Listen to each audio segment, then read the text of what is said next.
오늘 말씀은 누가복음 12장 1절에서 12절까지입니다.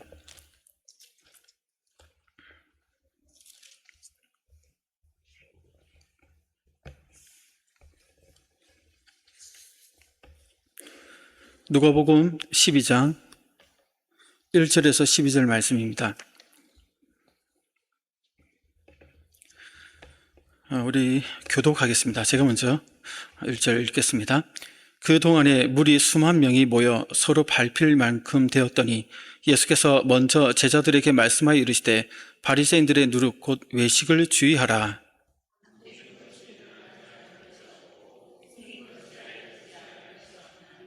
이러므로 너희가 어두운 데서 말한 모든 것이 광명한 데서 들리고 너희가 골방에서 귀에 대고 말한 것이 지붕 위에서 전파되리라.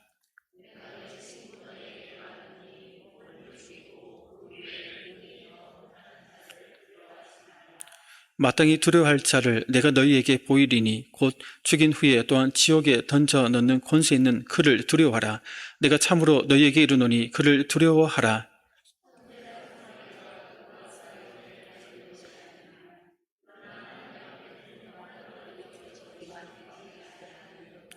너희에게는 심지어 머리털까지도 다 세신 바 되었나니 두려워하지 말라. 너희는 많은 참새보다 더 귀하니라.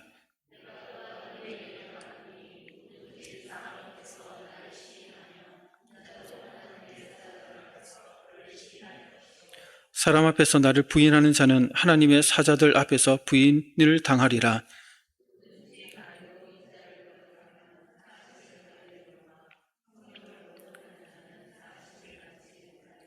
사람이 너희를 회당이나 위정자나 권세 있는 자 앞에 끌고 가거든 어떻게 무엇으로 대답하며 무엇으로 말할까 염려하지 말라. 마땅히 할 말을 성령이 곧 그때에 너희에게 가르치시리라 하시니라. 아멘. 오늘은 외식을 주의하라라는 제목으로 함께 말씀을 살펴보겠습니다. 오늘 본문은 무리 수만 명이 예수님께로 몰려들 때에 제자들에게 하신 말씀입니다. 예수님이 경계하신 말씀은 바리새인들의 누룩, 즉 그들의 외식을 주의하라입니다. 이 말씀은 우리가 앞서 살펴본 11장에 언급된 바리새인들의 잘못된 처신과 관련되어 있습니다. 그래서 본문 1절은 그동안에 무리 수만 명이 모여 서로 밟힐 만큼 되었더니 라는 설명으로 시작되고 있죠. 그동안에 라는 표현은 조금 전에 있었던 여러 상황을 말합니다. 예수님께서 한 바리새인의 집에서 식사하고 있을 때에 일어난 일들을 가리키죠. 예수님께서 그곳에서 바리새인들과 율법사들을 책망하셨고 그들이 예수님을 책잡고자 여러 가지 질문을 하고 예수님을 공격하고 있는 그런 상황에 있었습니다. 그 내용을 이제 들은 지 우리가 한 달이 정도 지났기 때문에 앞에 그 내용들에 대한 기억이 가물가물하실 텐데 오늘 본문을 이해하기 위해서 간단하게 앞에 다뤘던 내용들을 언급하고 넘어가겠습니다. 예수님은 한 바리새인의 집에 식사 초대를 받았죠. 그때 바리새인들과 그들의 스승격인 서기관, 즉 율법사들도 그곳 자리에 있었습니다. 근데 예수님은 뜬금없이 그들을 향해 화를 선언을 하셨습니다. 그들은 예수님의 말씀을 믿지 않고 거절하는 자들이었죠. 그래서 그들은 영적인 어둠에 처해 있어서 자신들의 행동이 무슨 의미를 갖는지조차 모르고 있는 영적 소경이었습니다. 37절에서 44절에는 바리새인들의 이런 영적인 어둠이 잘 드러납니다. 컵과 그릇에 겉은 닦지만 그들의 속은 탐욕과 악독이 가득 차 있었습니다. 공의와 하나님의 사랑을 무시하고 하면서도 겉으로는 심지어 조미료까지 11절에는 그런 열심을 보인 위선이 있었습니다. 회당에서 좋은 자리 또 시장에서 인사받기를 좋아하는 자들이었습니다. 그런 그들을 향해 예수님은 평평한 무덤과 같아서 속은 시체로 가득하지만 겉은 화려하게 꾸며서 모르는 사람들이 밟고 지날 때 부정하게 만드는 그런 자들이라고 책망하셨습니다. 바리새인들을 향한 화를 선언하신 예수님 이어서 율법사들에게도 화를 선언하시는데 더 심각한 재앙을 말씀을 들려주십니다. 사람들에게 지기 어려운 무거운 짐을 지우고는 자기들은 전혀 본을 보이지도 않고 손 하나 까딱하지 않는다라고 그들의 잘못을 지적하셨죠. 더 심각한 것은 그들이 지식의 열쇠를 가지고 있으면서도 천국에 들어가고자 하는 예수님을 믿고자 하는 자들도 막아서서 자기들도 천국 들어가지 않고 믿고자 하는 자들도 믿지 못하게 해서 가로막고 있는 죄를 저지르고 있다고 지적하셨습니다. 거기에다 그들이 선지자들을 존경한다는 명목으로 선지자들의 무덤을 아름답게 꾸몄는데 그것이 곧 그들의 조상들이 선지자들을 죽이는 그 일을 했다는 것을 인정하는 것이고 그 살인죄에 그들도 동참하게 되는 죄가 되어서 그동안 죽였던 선지자들의 모든 피가 그들에게 임할 것이다. 너희들에게 임할 것이라고 이렇게 경고하셨습니다. 종교 지도자들로서 대중 앞에서 이런 공개적인 망신과 또 심판의 말을 들었으니까 그들의 마음이 얼마나 화가 나고 격분해 있었겠습니까? 그래서 그들은 가만히 있지 않고 예수님이 그 집에서 나오는 사이 또 나오고 나서도 거세게 달려들었다 이렇게 얘기합니다. 여러 가지 일로 따져 물었고 예수님이 하는 그 말을 가지고 책잡고자 하였다라는 그런 상황이었습니다. 그 상황 속에서 예수님이 이제 밖으로 나오셨죠. 그러면서 이제 무리 수만 명이 예수님께로 이렇게 몰려들고 있는 상황이었습니다. 그때에 물론 예수님의 가르침을 들으려고 몰려온 사람들도 있었을 것이지만 아마도 바리새인들과 율법사들에 대한 예수님의 그 비판에 많은 사람들의 호기심을 자극하였던 것 같습니다. 앞으로의 상황이 어떻게 전개될 것인가를 보려는 사람들도 있었던 것 같습니다. 이렇게 이런저런 이유들로 예수님 앞에 모여드는 사람들이 수만 명이었고 서로 밟힐 만큼 되었다라고 얘기하고 있습니다. 수많은 무리 가운데서도 예수님은 먼저 제자들에게 말씀하고 계십니다. 예수님께서 말씀하시는 대상이 있어서 제자들과 이 무리를 구별하고 있는 것이죠. 제자들을 향한 오늘 본문인 1절부터 12절까지가 그 내용입니다. 예수님 특별히 제자들에게 바리새인들의 누룩 곧 외식을 주의하라라고 이렇게 경고하십니다. 동시에 환난을 당할 때도 신앙을 저버리지 말 것을 연결시켜서 교훈을 주고 있습니다. 여기서 우리는 예수님의 주된 관심은 어디에 있는지를 우리 좀 살펴봐야 됩니다. 예수님께 몰려든 수많은 무리에게 있는 것이 아니라 앞서 말씀드린 것처럼 예수님 진정으로 믿고 따르는 제자들에게 있다는 것을 우리가 보게 됩니다. 우리는 여기서 예수님이 왜 제자들과 무리를 구별하고 있는지 그 이유를 좀 생각해 봐야 합니다. 아마도 여기에 모인 무리 중 대부분은 순수하게 예수님의 말씀을 듣기 위해 온 자들이기보다는 자신의 어떤 피로들을 체험받고 또 예수님을 책잡기 위해 공격하는 그 종교 지도자들 편에 서서 서 있는 자들이라고 추측할 수 있습니다. 물론 거기에 모인 무리 전부가 예수님이 반대하지는 않았겠지만 그중 많은 자들이 종교 지도자들 편에 서서 예수님에 대적한 것은 사실이었습니다. 이러한 반대가 실은 예수님과 제자들에게 큰 부담과 위협이 되었습니다. 이러한 분위기 속에서 예수님은 그 분위기를 가지고 분위기를 통해서 제자들에게 어떤 말씀을 하시는 것이죠. 이런 맥락에서 오늘 본문을 볼 때 예수님께서 많은 무리로부터 제자들을 구별하여 먼저는 바리새인들의 외식에 대해 주의할 것을 다시 한번 강조하시고 그 다음에 제자들을 향해 바리새인과 같은 핍박자들의 위협과 또 나중에 이보다 더 큰 환난이 있을지라도 믿음의 굳게 설 것을 특별히 당부하는 내용으로 지금 말씀하고 있습니다. 이러한 흐름을 보시면 이제 알 수 있죠. 성도 여러분, 그렇다면 여기서 가리키는 제자들은 단지 예수님 주변에 있던 12제자만 해당될까요? 그렇지 않다는 것이죠. 보다 넓게 보면 예수님 말씀에 순종하여 그 뒤를 따르는 자들이라면 다 여기에 해당될 것입니다. 오늘 이 자리에 나온 성도 여러분들도 예수님의 제자로서 예수님의 이 말씀이 지금 우리에게 주시는 말씀이 된다는 겁니다. 예수님께서 오늘날 제자인 저와 여러분에게 주시는 말씀으로 받고 순종하는 은혜가 있기를 소원합니다. 먼저 성도 여러분, 예수님은 환난을 이기는 신앙에 대해서 교훈을 주시기에 앞서서 제자들에게 핍박과 환난을 가져다 줄 바리새인들의 그 정체를 밝히면서 그들에 대해서 주의하라라고 명하십니다. 그러니까 겉과 속의 다른 모습, 겉으로는 신앙의 열심을 가지고 있지만 속으로는 하나님의 사랑과 공의를 저버린 이중적인 그들의 모습을 본받지 말라, 그런 영향을 받지 말라라고 우선 얘기를 합니다. 그러다 먼저 살펴볼 것은 바리새인들의 외식, 곧 위선이라고 할 수 있는데 왜 주의해야 할까요? 그것은 예수님께서 묘사하신 바리새인들의 그 위선에 대해서 비유적으로 언급한 누룩을 보면 잘 알습니다. 누룩이란 것은 빵을 부풀리기 위해서 넣는 걸 얘기하지 않습니까? 예수님은 바리새인의 위선을 상징하는데 누룩이 가진 대표적인 특성을 말씀하고 있습니다. 세 가지 정도를 이렇게 생각할 수 있는데 첫 번째는 부패성입니다. 당시에 유대인들은 주식이 빵이었기 때문에 이 누룩은 친숙한 것이었습니다. 그런데 누룩을 섞은 반죽이 오래되면 냄새가 나고 쉽게 부패해버렸습니다. 이러한 누룩의 부패성은 바리새인들의 위선을 방치하면 모든 사람을 부패시킬 수 있고 부정하게 만들 수 있다는 것을 경고하고 계신 것이죠. 두 번째는 파급 효과입니다. 그렇기 때문에 적은 누룩이 온 반죽을 부풀게 만드는 것처럼 바리새인들의 이 위선은 주위의 모든 사람에게 파급될 것을 상징하였습니다. 세 번째는 누룩은 겉으로 쉽게 구별되지 않지만 열을 가하면 결국 부풀어 올라서 그 속성이 드러나는 것처럼, 이는 2절에서 말하고 있는 것처럼 바리새인들이 아무리 겉으로 자신을 위장할지라도 마지막 때에는 자신의 그 죄악이 드러나게 될 것을 상징하고 있다는 겁니다. 이러한 상징들을 통해서 예수님은 누룩이라는 것을 가지고 그들의 모습들을 드러내고 계신 것이죠. 외식이라는 자신의 본모습을 숨긴 채 자기의 가장된 모습을 드러내는 위선된 행동을 가리키죠.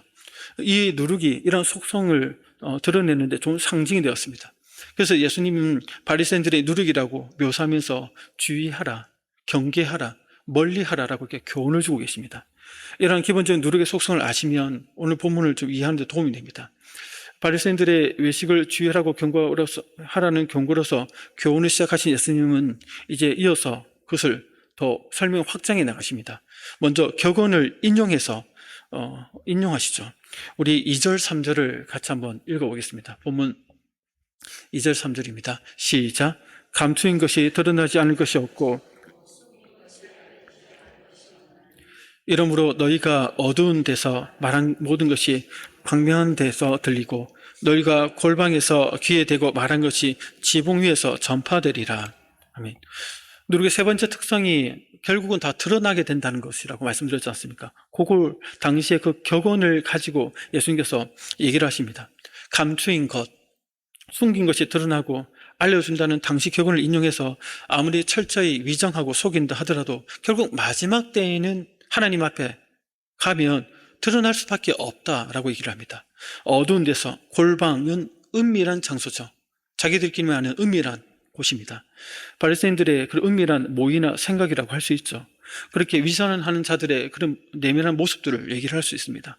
광명한데 지붕 위에서 그러한 사실들이 알려지게 된다 얘기합니다. 특히 유대인들의 지붕은 평평해서 하나님께 경배를 드리거나 특별한 날 사람들이 모이는 장소로 사용되었습니다. 그러니까 지붕은 공개적인 모임을 하는 곳이었죠.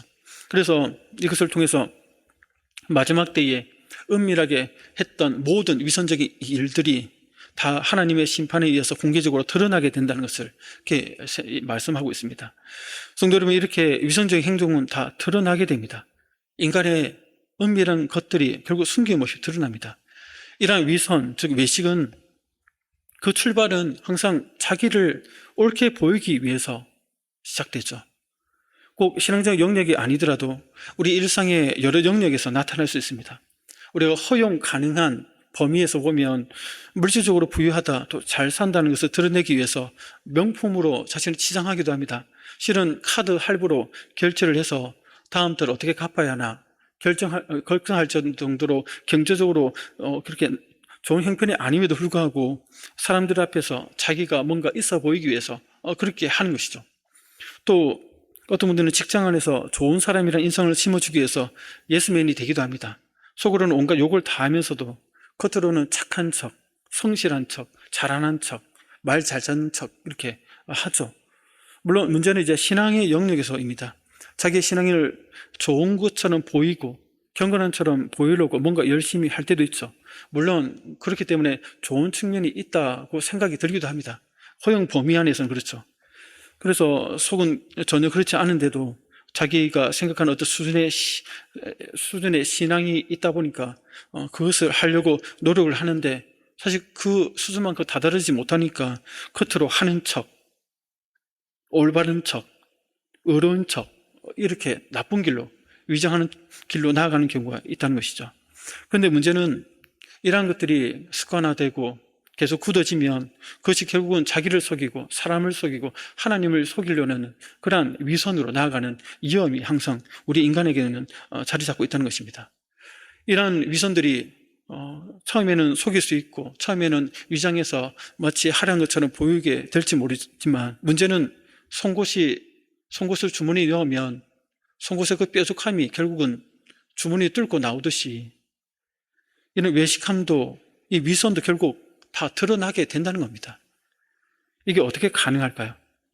하나님이 계시기 때문에 그렇다는 것이죠. 우리가 하나님 앞에 결국은 서야 되기 때문에 그렇다는 겁니다. 하나님은 어디서나 우리가 살아있는 동안에도 감찰하시는 분이다라고 얘기를 하고 있습니다. 우리 잠언 15장 3절에 보면 하나님이 어떤 분인지 이렇게 얘기하죠. 한번 읽어볼까요? 3절입니다. 시작. 여호와의 눈은 어디서든지 악인과 선언을 감찰하시느니라. 아멘. 우리 11절 읽겠습니다. 스올과 아바돈도 여호와의 앞에 11절 아닌가요? 네, 제가 11절 읽어드리겠습니다. 스올과 아바돈도 여호와의 앞에 드러나거든 하물며 사람의 마음이리요. 이렇게 하나님은 사람의 마음을 감찰하시고 사람이 갈 수 없는 가장 은밀한 곳, 스올과 아바돈이라는 은밀한 곳에 있다 하더라도 그 사람의 마음을 하나님은 다 알아보신다라고 얘기합니다. 왜냐하면 하나님은 전능하시고 전지하시고 무쇠보지하시기 때문에 하나님은 어디서든지 악인과 선인을 감찰하십니다. 더 중요한 것은 사람의 마음을 이렇게 하나하나 살펴보고 계시다는 것이죠. 그 마음의 생각들을 하나님은 다 기억하시고 마지막 날에 시시비비를 가리신다는 겁니다. 성도 여러분, 그래서 위선이라는 것이 얼마나 어리석은 행동인지를 모릅니다. 결국 다 드러날 것이고 심판대 앞에서 부끄러움을 당하게 될 텐데 그 결말을 알면서도 위선을 버리지 않는다면 얼마나 어리석은 자가 되겠습니까? 지금은 숨기고 오늘은 감추고 또 가정할 수 있겠지만 사람은 눈은 그렇게 속일 수 있죠. 하지만 내면의 이중적인 모습을 결국 하나님 앞에서 다 낱낱이 공개될 것입니다. 성도 여러분, 우리가 그 자리를 알고 또 믿고 있다면 어떻게 살아가야 할지에 대해서 우리 자신을 한번 돌아보게 됩니다. 예수님 말씀대로 바리새인들의 누룩, 곧 이 외식, 위선을 주의하고 경계하고 멀리 해야 된다는 것입니다. 그래서 이 자리에 계신 모든 성도님들이 하나님 앞에 섰을 때 위선 때문에 부끄러움을 당하는 일들이 없기를 주의 이름으로 축복합니다. 그렇다면 이런 위선에서 어떻게 해야 좀 멀리 할 수 있을까요? 외식을 주의하려면 어떻게 해야 될까요? 예수님께서 이 부분을 이렇게 가르쳐 주시는데 권세를 가지신 하나님만을 두려워해야 한다라고 그 방법을 우리에게 알려주고 있습니다. 왜 하나님만을 두려워해야 될까요? 하나님만이 우리 인생의 영원한 미래를 결정하시기 때문에 그렇다라는 것이죠. 앞서 말했던 맥락, 하나님 앞에 선다는 맥락과 같은 맥락인데 좀 더 구체적으로 그것을 설명해 줍니다. 우리 4절 5절에 예수님 말씀 한번 같이 한번 읽어보겠습니다. 시작. 내가 내 친구 너희에게 말하노니 몸을 죽이고 마땅히 두려워할 자를 내가 너희에게 보이리니 곧 죽인 후에 또한 지옥에 던져 넣는 권세 있는 그를 두려워하라. 내가 참으로 너희에게 이르노니 그를 두려워하라. 아멘. 하나님만이 지옥에 던져 넣는 권세가 있기 때문에 하나님만을 두려워해야 된다라고 얘기를 하고 있습니다. 몸을 죽이는 자들이 가지고 있는 것이 몸을 죽이는 자들이 가지고 있지 않는 것이 바로 이 권세죠. 지옥에 던져 넣는 권세입니다. 예수님을 따르는 자들을 핍박하고 죽이는 자들이 바리새인들이나 아니면 그 배후에 있는 사단일지라도 잠시 몸만 상하게 하고 죽일 뿐 그 영혼을 지옥에 던져 넣는 권세는 없습니다. 성도 여러분, 지옥은 어떤 곳이죠? 영원한 형벌의 장소입니다. 하나님의 심판에 의해 영원토록 고통받는 감옥이죠. 그 감옥에 보낼 권세가 오직 하나님께만 있다. 모든 사람이 그렇기에 가장 두려워할 분은 바로 최후의 심판에서 죄인을 영원한 행벌의 장소인 지옥으로 보내는 그 하나님만을 생각하고 두려워해야 된다라고 얘기를 하는 것이죠. 그렇게 되면 상대화되는 것이죠. 이 땅에서 우리로 하여금 위협하고 우리로 하여금 위협에 위선에 빠지게 하는 그 존재들에 대해서 더 이상 두려워하지 않게 된다는 것이죠. 이런 하나님에 대한 올바른 두려움을 가질 때 위선을 멀리 할 수 있다라고 얘기를 하고 있습니다. 사람은 참 그런 것 같습니다. 하나님보다 어떤 존재나 어떤 상황을 두려워하면 그것이 언제나 우리에게는 올무가 되는 것 같습니다. 우리가 이스라엘 왕 이스라엘의 초대왕 사울을 보면 그런 부분들을 좀 우리가 발견하게 됩니다. 사울 왕이 처음에 시작은 하나님을 두려워하며 경외함 가운데 시작은 잘했죠. 그러다가 한 몇 년 지나지 않아서 하나님보다 백성들의 눈치를 보고 여론을 살피기 시작합니다. 백성들이 원한다. 백성들이 이렇게 하기를 원한다. 그 말에 그들이 마음이 가니까 그것이 올무가 되어서 나중에는 전쟁을 앞두고 선지자 사무엘을 통해서 주셨던 그 말씀도 어기고 또 전쟁을 앞두고 제사를 먼저 드려야 될 그 시간에 제사장 사무엘이 오지 않자 자기가 제사장도 아니면서도 그러한 제사를 침해해버리는 잘못을 되기도 됩니다. 그러면서 그 가운데 사무엘이 하나님의 뜻을 그에게 얘기를 했죠. 하나님께서 기뻐하신 것은 순종이 제사보다 낫고 듣는 것이 수양의 기름보다 낫다라고 얘기를 하면서 사울 왕이 하나님 말씀보다 백성의 여론, 백성의 뜻, 사람을 두려워하는 마음이 더 컸기에 그러한 잘못에 빠진 것을 이렇게 지적한 것을 우리가 보게 됩니다. 그 결과 비참한 최후를 맞이한 것을 우리가 보게 되죠. 우리가 사람에게 매이게 되고 상하게 매이게 되면 그것을 더 두렵게 여기게 되면 누구나 이러한 상황에 비슷한 상황에 놓일 수 있다는 것입니다. 성도 여러분들은 누구를 더 두려워하고 계십니까? 어떤 상황을 더 겁을 내십니까? 우리의 생사하복을 주관하시고 또 영원한 미래를 결정하시는 하나님만을 이렇게 두려워하시기를 바랍니다. 하나님만을 두려워해서 이러한 우리에게 찾아오는 이런 바리새인들의 위선, 나를 속이고 사람을 속이고 하나님을 기만하고자 하는 이러한 신앙적 모순에 빠져들지 않기를 주의 이름으로 축복합니다. 계속해서 보겠습니다. 예수님은 이렇게 바리새인들의 위선을 주의하신 후에 그들처럼 핍박자들로 인해 앞으로 있을 또 고난과 환난을 당할 때도 신앙을 저버리지 말 것을 이어서 이렇게 교훈하고 있습니다. 앞서 말씀드린 대로 예수님은 제자들이 많은 고난과 환난을 당할 것을 내다보셨습니다. 제자로서 바리새인이나 또 서인관들의 위선을 멀리해야 하는 것은 당연한 일이었습니다. 그런데 그렇게 할 때에 어떤 일이 닥칠까요? 예수님도 이들에게서 공격을 받고 핍박을 받은 것처럼 제자들도 똑같은 핍박을 받게 될 것을 아셨습니다. 그래서 예수님은 누가복음 21장 17절에서 또 너희가 내 이름으로 말미암아 모든 사람에게 미움을 받을 것이나 이렇게 얘기하죠. 항상 예수님을 믿고 예수님을 따르고 그 예수님을 위해서 살고자 할 때 그 반대쪽에 있는 사람들에 의해서 미움을 받게 되는 것이 마치 숙명과 같다라고 얘기를 하셨던 겁니다. 바리새인들이 만드는 세속 종교에 순응하지 않고 그들이 만드는 질서에 길들여지지 않고 거부하면 예수님처럼 그들로부터 미움을 받는 것은 당연한 일이었습니다. 그래서 예수님은 이러한 핍박과 환난을 당할 제자들에게 그때 어떻게 해야 할지를 교훈하십니다. 우선 하나님의 보호하심을 믿으라 라고 이렇게 얘기를 하십니다. 하나님만이 성도의 장래를 보장해 주신다라고 강조하시죠. 우리 6절 7절 함께 읽어보겠습니다. 시작. 참새 5마리가 두 아사리온에 팔리는 것이 아니냐. 그러나 하나님 앞에는 그 하나도 잊어버리시는 바 되지 아니하는도다.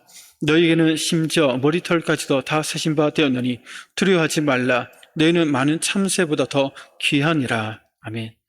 그러니까 성도와 참새와 성도를 비교하고 있는데 참새는 당시 가장 작은 새요, 가장 보잘것없는 새였습니다. 아사리올은 로마의 가장 작은 단위의 동전의 단위인데 우리 돈으로 치면 10원, 100원 정도의 단위겠죠. 그러니까 가장 작은 가치의 새이지만 하찮은 미물에 불과하지만 하나님께서 돌보신다는 겁니다.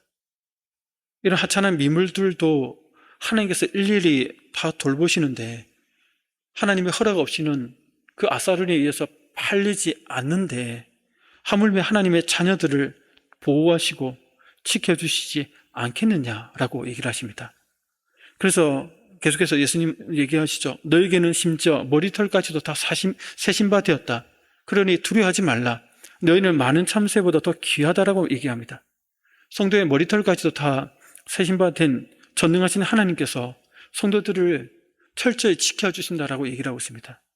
제가 처음 신앙생활을 시작했을 때, 신앙생활 시작한 지 몇 달 되지 않았을 때, 그때 이제 큐티라는 것을 배우고 말씀을 이제 묵상하는 큐티를 좀 하게 됐습니다. 그때 본문 말씀이 이 본문 말씀과 관련이 있었는데 그때 어떻게 하나님께서 사람의 머리털을 다 세시고 아실까라는 이 부분이 너무 좀 궁금했었습니다. 그런 궁금함을 안고 이제 생활을 하다가 어느 날 이제 거울 앞에서 빗질을 하고 있는데 머리카락이 막 떨어지지 않습니까? 하루에도 머리카락이 수십 개씩 떨어지지 않습니까? 자연스럽게.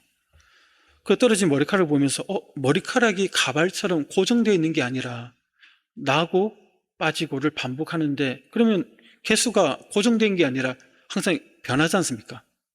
그러면 사람 각각마다 그 머리털을 다 세심받았다는 것은 가발처럼 몇 개, 몇 달 가는 게 아니라 그 시시각각 머리털이 나고 빠지면서 변화되는 다는 것을 생각해 볼 때 하나님께서 정말 대단하시구나. 그래서 하나님은 머리카락이 나고 빠지는 것들을 아셔야 다 세심바가 되니까 항상 나와 우리를 지켜보시는 분이구나 하는 것을 깨닫게 되었습니다. 그러니까 하나님은 우리를 보호하실 때 철저하게 보호하시고 돌보신다는 겁니다. 그 말씀을 지금 예수님께서 얘기를 하시는 것이죠. 그러니 예수 믿는다는 이유로 고난당하고 교회 다닌다는 이유로 어려움을 당한다고 너무 두려워하지 말라는 겁니다. 하나님께서 철저하게 보호해 주실 것을 이렇게 약속해 주십니다. 그렇게 사람들 앞에서 당당하라라고 예수님이 말씀하십니다. 사람들 앞에서 공개적으로 주님을 시인하라라고 얘기하는 거죠. 나 예수 믿는다. 나 교회 다닌다. 사람들 앞에서 당당하게 밝히며 생활하라는 겁니다. 이것이 왜 중요할까요? 8절에 보면 물론 당시의 상황과 오늘의 상황은 좀 다를 수 있지만 8절을 같이 한번 읽어보겠습니다. 시작. 내가 또한 너희에게 말하노니 앞에서 나를 시인하면 인자도 하나님의 사자들 앞에서 그를 시인할 것이요. 아멘. 자신의 신앙을 공개적으로 고백하는 것이 진짜로 중요한 것은 그것이 바로 하나님의 돌보심을 믿는 신앙이기 때문에 그렇습니다. 하나님 날 보호하시고 날 돌보심을 믿습니다 하는데 그 박쥐처럼 육지에 붙은 동물이다. 어쨌든 나는 공중에 내는 새와 같은 동물이다. 이렇게 막 이서부에 보면 공중에 나는 새들과 땅에 있는 육지 동물의 전쟁을 벌일 때 박쥐가 기기도 하고 날기도 하니까 어떨 때는 유리한 쪽으로 요 붙었다 저 붙었다 하는 것처럼 핍박을 피하기 위해서 안 믿는 척 이렇게 하는 모습은 사람들 앞에서 공개적으로 자신의 신앙을 공백하지 않는 그 모습이 바로 하나님의 돌보심과 보호하심을 믿는 신앙이 아니라는 것을 반증하고 있다는 겁니다. 그러니 당당하게 밝히라고 얘기를 합니다. 그런데 여기서 중요한 점은 우리가 좀 살펴볼 것이 여기서 사람들 앞에서 자신의 신앙을 공개적으로 고백할 때 그 사람들이 누구냐입니다. 그 사람들은 교회 지체들이 아닙니다. 우리가 교회 안에서 사람들 앞에서 나 예수 믿습니다 이렇게 간증하고 세례받듯이 그런 상황이 아니라는 거죠. 교회 우호적인 주변의 교회에 대해서 좋은 생각을 가진 사람들도 아니라는 겁니다. 앞서 계속 얘기하는 것처럼 핍박자들이죠. 반대자들입니다. 그들 앞에서입니다. 그래서 11절에 보면 이렇게 얘기하죠. 같이 한번 읽어볼까요? 시작. 사람이 너희를 회당이나 위정자나 권세 있는 자 앞에 끌고 가거든 어떻게 무엇으로 대답하며 무엇으로 말할까 염려하지 말라. 아멘. 여기 보면 그 사람들이 누구냐면 믿는 우리들을 회당이나 위정자나 권세자 앞에 끌고 가는, 고발하고 핍박하고 괴롭히는 그런 자들이라는 겁니다. 그런 자들이 있다 하더라도 그런 제적자들이 우리로 하여금 제자들을 하여금 그렇게 끌고 가 재판을 받게 한다 하더라도 이런 자들 앞에서 예수님에 대한 신앙을 공적으로 고백해라. 그래야 예수님 믿는 증거로서 참 신앙이 드러난다라고 우리에게 얘기를 하고 있습니다. 이러한 제자들을 예수님은 이렇게 약속해 주시죠. 인자가 마지막 날에 하나님의 천사들 앞에서 너희가 나를 공개적으로 인정한 것처럼 나도 너희들을 인정해 주겠다라고 얘기를 합니다. 그러나 반대로 시인하지 않고 거부할 경우 사람 앞에서 나를 부인하는 자는 하나님의 사자 앞에서도 부인을 당하리라라고 경고하고 있는 것이죠. 이런 상황에서 전혀 두려워하지 않고 어떻게 신앙 고백이나 복음을 증거하게 될까? 우리는 걱정할 수 있습니다. 불안해할 수 있습니다. 나는 약한데, 나는 믿음이 적은데 내가 어떻게 그렇게 할 수 있을까? 라고 생각할 수 있겠죠. 그래서 예수님은 그런 불안할 필요가 없다라고 계속해서 말씀하시면서 그게 왜 불안하지 않아도 되는지, 어떻게 그런 자리에서도 담대하게 말할 수 있는지, 그게 어떻게 가능한지를 알려주죠. 바로 성령께서 이런 상황에서 제자들이 마땅히 해야 할 말을 가르쳐 주시기 때문에 그렇다는 겁니다. 그래서 우리 12절을 같이 한번 읽어볼까요? 본문 12절입니다. 시작. 마땅히 할 말을 성령이 곧 그때에 너희에게 가르치시리라 하시니라. 아멘. 이렇게 예수님은 우리에게 성령을 통하여 우리의 참된 신앙을 드러내도록 붙들어 주실 것이다. 그렇게 드러냈을 때 또한 하나님의 보호와 돌보심이 있기 때문에 걱정할 필요 없다라고 우리에게 말씀하고 있는 것입니다. 우리는 이러한 일들이 실제로 사도행전에서 그대로 이루어진 것을 보게 됩니다. 사도들이 위기에 처했을 때, 사내들이 공회 앞에 잡혀갔을 때 그들이 담대하게 복음을 변화하고 증거한 것을 보면 알 수 있습니다. 우리 본문이 좀 길지만 천천히 한번 읽어보겠습니다. 우리 사도행전 4장 5절에서 14절 말씀인데요. 천천히 한번 읽어보겠습니다. 시작. 그 이튿날 관리들과 장로들과 서기관들이 예루살렘에 모였는데 대제사장 안나스와 가야바와 요한과 알렉산더와 및 대제사장의 문중이 다 참여하여 사도들 가운데 세우고 묻되 너희가 무슨 권세와 누구의 이름으로 이 일을 행하였느냐? 이에 베드로가 성령이 충만하여 이르되 백성의 관리들과 장로들아, 만일 병자에게 행한 착한 일에 대하여 이 사람이 어떻게 구원을 받았느냐고 오늘 우리에게 질문한다면 너희와 모든 이스라엘 백성들은 알라. 너희가 십자가에 못 박고 하나님이 죽은 자 가운데서 살리신 나사렛 예수 그리스도의 이름으로 이 사람이 건강하게 되어 너희 앞에 섰느니라. 이 예수는 너희 건축자들의 버린 돌로서 지 모퉁이의 머릿돌이 되었느니라. 다른 이로서는 구원을 받을 수 없나니 천하 사람 중에 구원을 받을 만한 다른 이름을 너희에게 주신 일이 없음이라 하였더라. 그들이 베드로와 요한이 담대하게 말함을 보고 그들을 본래 학문 없는 범인으로 알았다가 이상히 여기며 또 전에 예수와 함께 있던 줄도 알고 또 병나은 사람이 그들과 함께 서 있는 것을 보고 비난할 말이 없는지라. 아멘. 제자들은 대적자들 앞에서 무슨 말을 해야 할지 그 성령의 인도하심 가운데 말하게 된 것이죠. 그래서 더 이상 비난할 말이 없어서 그들을 돌려보내게 되었습니다. 성령께서 이렇게 우리가 고난과 주의 이름을 위해서 어떤 어려움을 당할 때 무슨 말을 해야 할지 도와주신다는 겁니다. 성도 여러분, 오늘 한국에서 신앙생활을 할 때 우리가 살펴본 본문의 상황처럼 예수님 당시처럼 물리적인 어떤 핍박이나 환란이 있다고 볼 수는 없겠죠. 물론 북한이 쳐들어온다든가 하면 모르겠지만, 그러나 예수님 믿는다는 이유로 당하는 어떤 고난이나 그런 어려움들은 여전히 있다는 겁니다. 디모데후서 3장 12절을 보면 이렇게 얘기하죠. 무릇 그리스도 예수 안에서 경건하게 살고자 하는 자는 박해를 받으리라. 경건하게 살고자 하면 박해를 받게 됩니다. 이 세상 사람들이 세우는 질서에 어긋나죠. 우리는 순응할 수가 없죠. 많은 경우.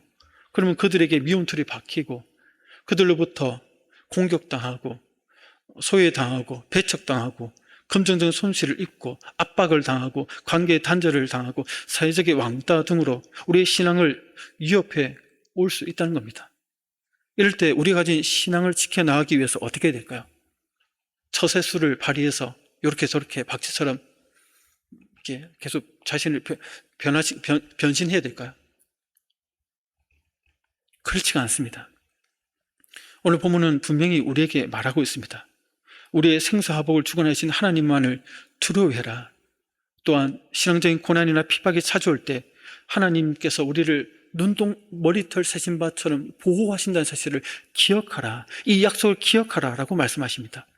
하나님은 우리의 머리털까지 다 새신 바 된 전능하신 분이십니다. 그분께서 철저하게 돌보신다고 약속해 주셨습니다. 하나님께서 지켜주신다, 돌보신다, 어떤 상황에서도 하나님께서 눈동자처럼 지켜주신다라고 우리에게 확인시켜 주십니다. 그 하나님께서 우리에게 실제적으로 성령을 보내주셨고 지금 우리와 함께 하시는 성령께서 예수님을 믿는 이유로 세상 가운데 사람들로부터 압박과 어떤 손해와 어떤 관계의 어려움을 당하게 될 때 무슨 말을 어떻게 해야 될지, 그 상황 속에 어떻게 대처해야 될지에 대해서 지혜롭게 해 주실 것입니다. 그 하나님을 믿고 나아가는 성도님들 되시기를 주의 이름으로 축복합니다.